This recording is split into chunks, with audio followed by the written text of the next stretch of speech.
Hello hello. अच्छा भैया, अब रोगा स्वामी के फिर एक दिन ये सुनौले रोगा स्वामी की असली सीता यज्ञ में आखिर लंका गई थी। लेकिन आज रोगा से फिर दूसरा का भाग में हम बात बताओ जाता है। हम व्यास बलिराम यादव फिर संगीत मधुसी जी के चैनल से दूसरा का भाग बदलाव जाता है कि आखिर उस सीता के प्रतिबिंब में किए गए रहे। अब ध्यान दी बस रहे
मंदिर में पहुंची जाई।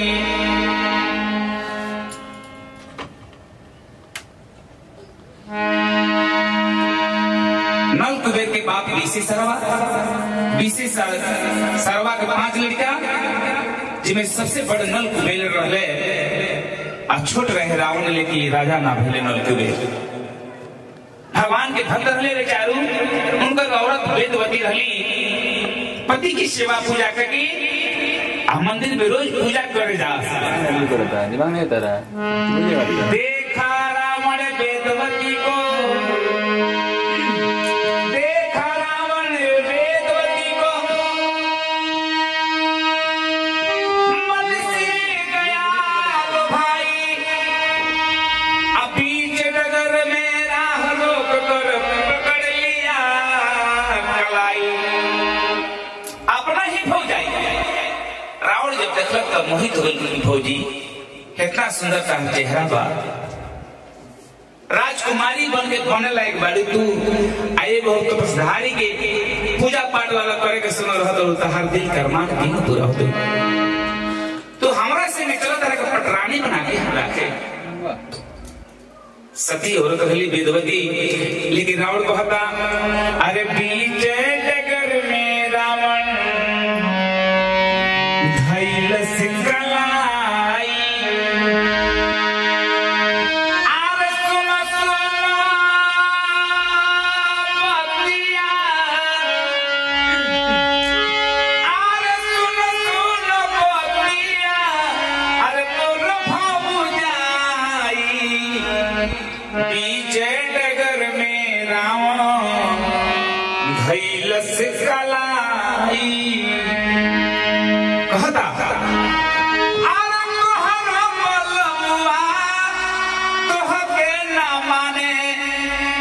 पूजा यौरी पाट के हल खाली जाने, पूजा यौरी पाट के हल खाली जाने। प्यार के हाल न जाने, प्यार के हाल न जाने, अरे हमर बड़का भाई बीच डगर में रावण धैल सिकलाई। खतरावण कि हम हई राजा लंका हो राजा धानी, आ तोहरा के भौजी हो बनाए पटरानी, तोहरा के भौजी हो बनाए पटरानी। मखन मिश्री खैहा अरे रबड़ी मलाई, सुन सुन बतिया मोर भौजाई।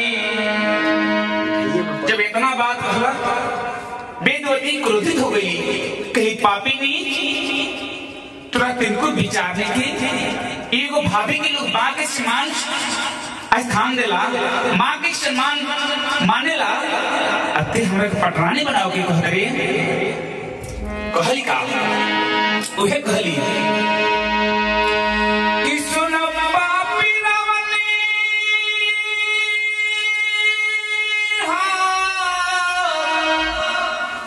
दुष्ट पापी ते हमरा के पटरानी बनाओ के कहले तोरा लंका में आए, लेकिन कहिया तोरा के चहती मारे के ते यही जला के खत्म कर देती, लेकिन हम जानते नहीं कि तोरा उस अनेकों राक्षस बढ़े जा ओह दिन है ये सब राक्षस के नाश कर जाए। कहली कि सुन पापी रावण पाप में संभार होई बेसंभार होई रे जहिया राम जी के सुनया अवतार होई, जहिया राम जी के सुनया अवतार होई।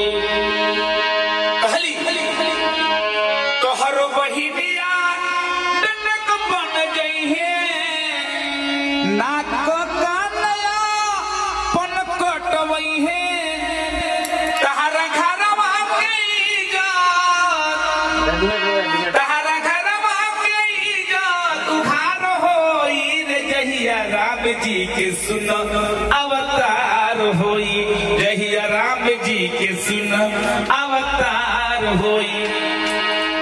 कहली अब ही हम धराती में समाई, ओह दिन हम सीता बनी आई।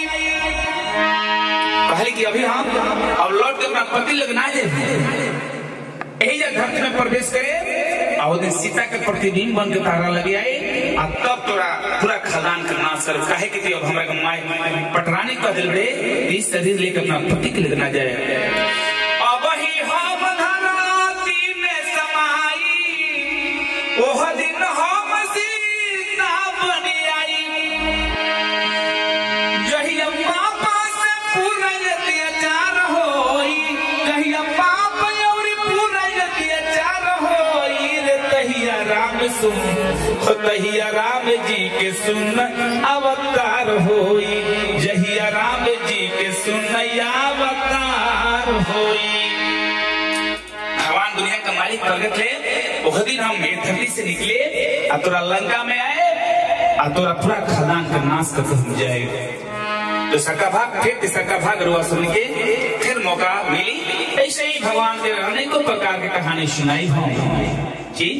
भाई बोल दियो कौन ऐसे कहे के बाद वही है वही जो राम रुचि राखा, का कोई तर्क बढ़ा वही साखा। दुनिया का मालिक जब चाहिए तो नहीं होला, विपरीत कोनो काम ना हुई। हम खाली मालिक की इंतजार करें कि दुनिया के मालिक की धरती पर आए, तब तोरा लग हमें आए।